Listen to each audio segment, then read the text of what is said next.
In America, $100,000 salary sounds like success, a dream number, a life-changing income. But for millions of people, it feels like just another survival wage. Because here's the truth most people never talk about. Earning more money does not automatically mean building wealth. In fact, in many cases, it only increases spending. As income rises, lifestyle rises even faster. A bigger paycheck leads to new car payments, bigger apartment rent, more expensive habits, more subscriptions, more deserved rewards. And slowly, the money that was supposed to create freedom starts disappearing before the month even ends. This is called lifestyle inflation, and it is one of the biggest silent reasons Americans stay broke. Because nobody feels rich earning $100,000 if they are spending $98,000 just to maintain their life, and the system makes it worse.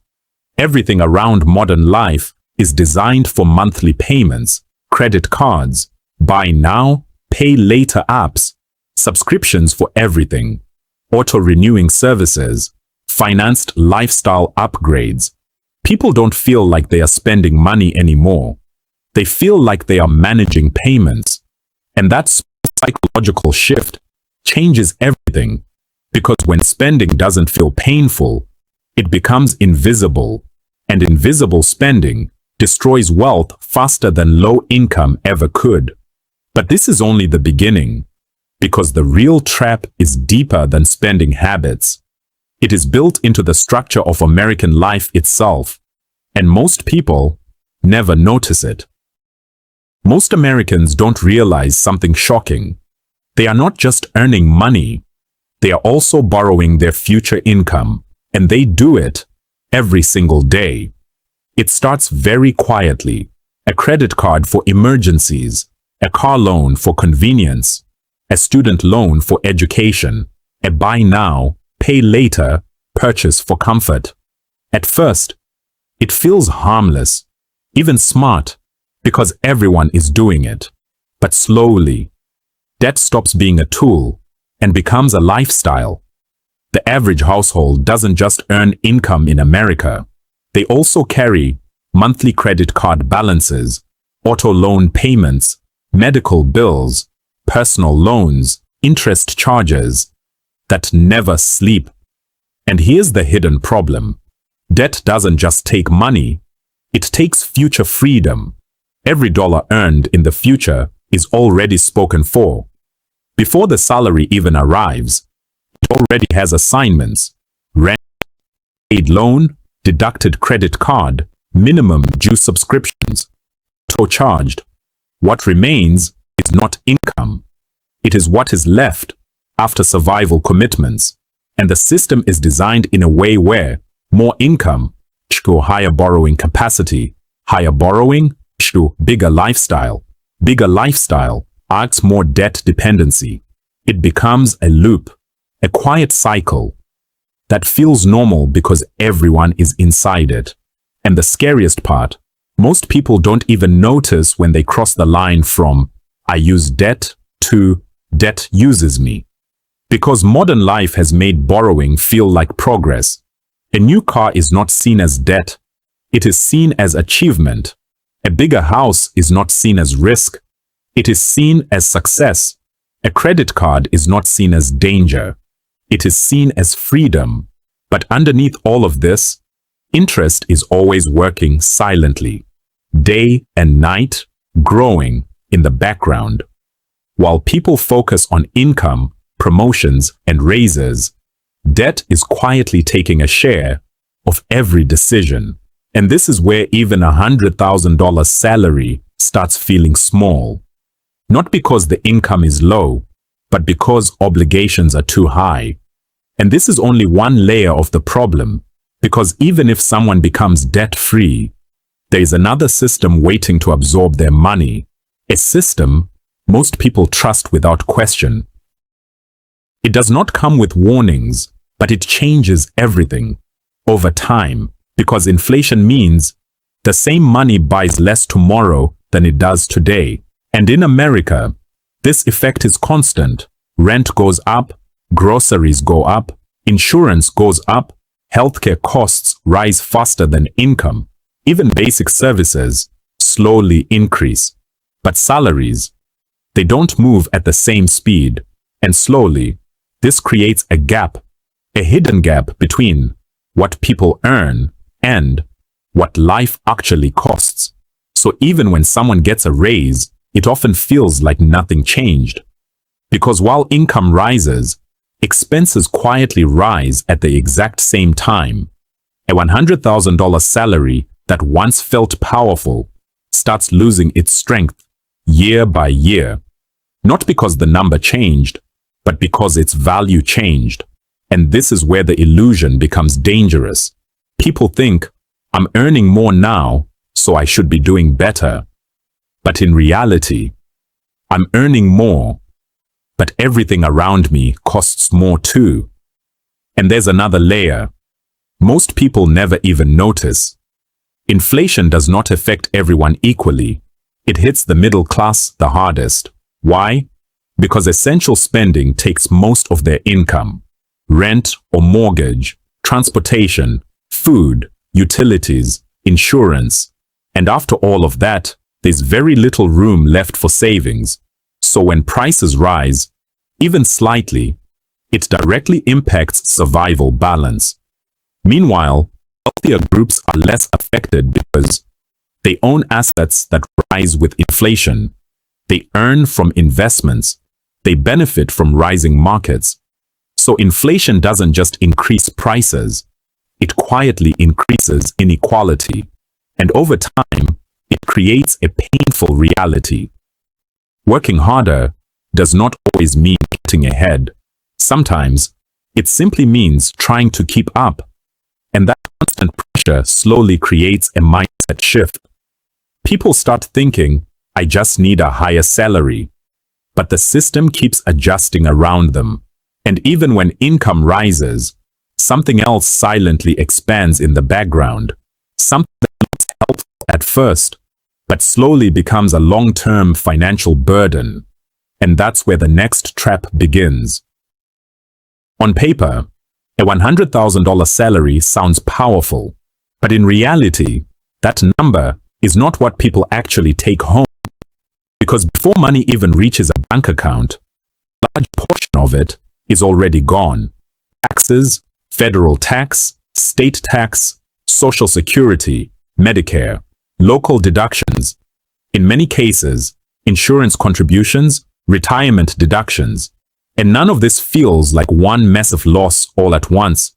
It happens quietly, bit by bit, every single paycheck. So the illusion stays intact. I earn 6 figures.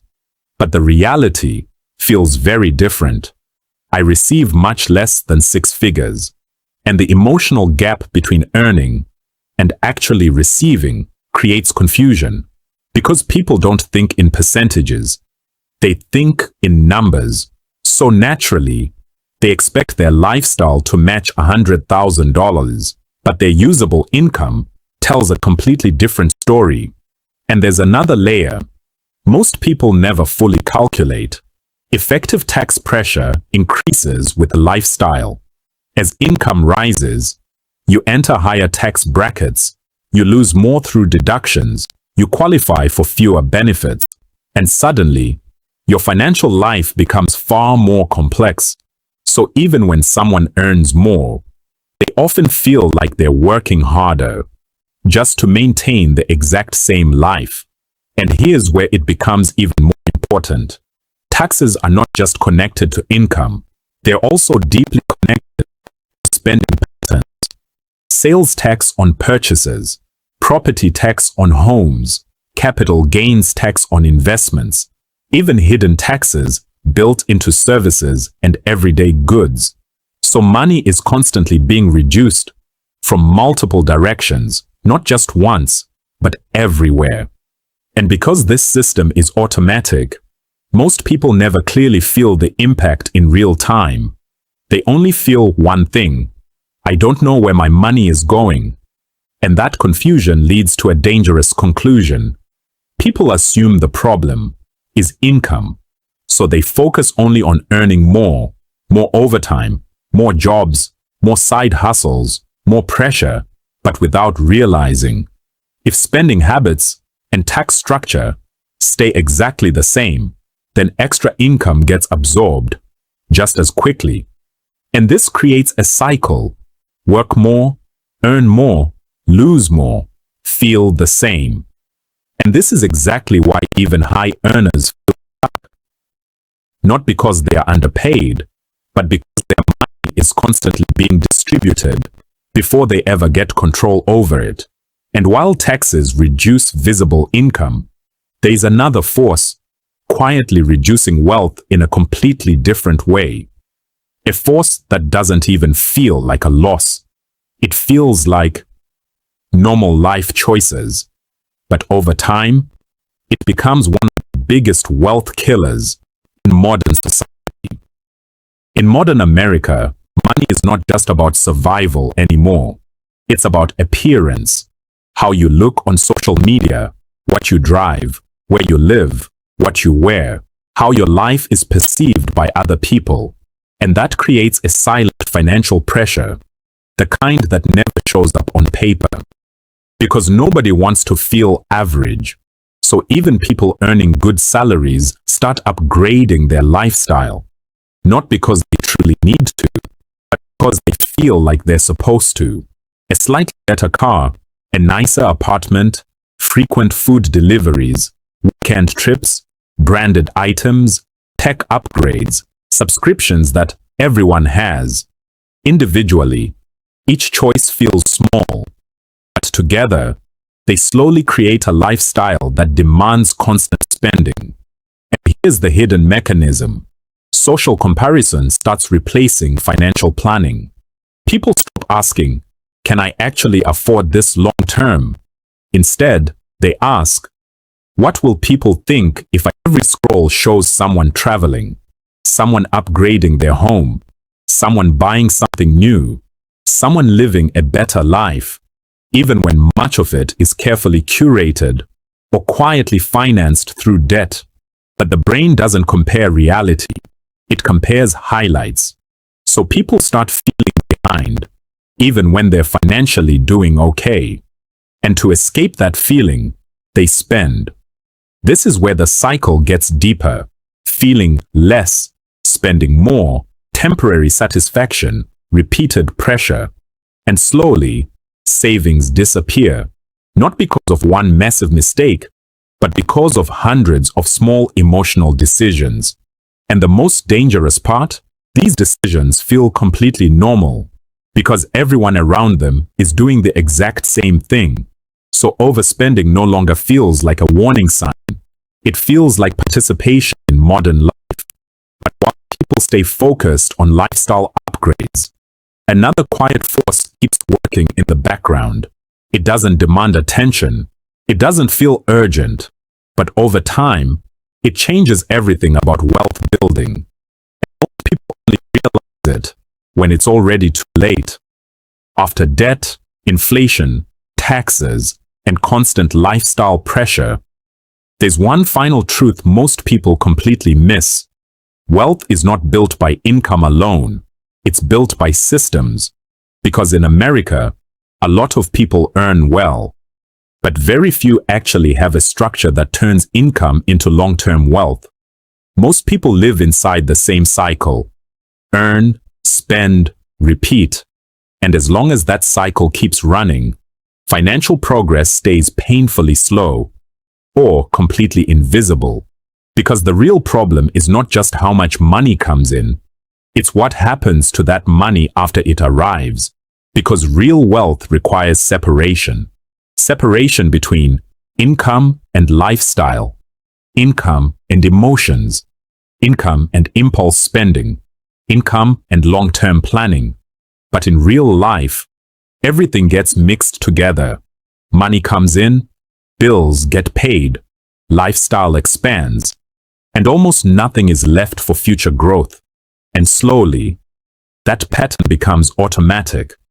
At some point, no decision even feels like a decision anymore. It just happens. And this is the biggest difference between wealthy systems and struggling systems. Wealthy systems make money work after earning. Struggling systems make money disappear after earning. Wealthy individuals usually prioritize assets that increase in value, investments that compound over time, emergency buffers, tax-efficient planning, and long-term thinking, while most middle-class earners focus on monthly survival, lifestyle maintenance, short-term comfort, and immediate gratification. And that difference compounds over years, not days, not months, years. Money always follows direction. If every dollar is directed toward consumption, a $100,000 salary is not small, but without control, awareness, and planning, it starts behaving like a much smaller income. With the right system, even a modest income can build real wealth. So the real question is not, how much do you earn? The real question is, what does your money do after you earn it? Because that answer decides everything.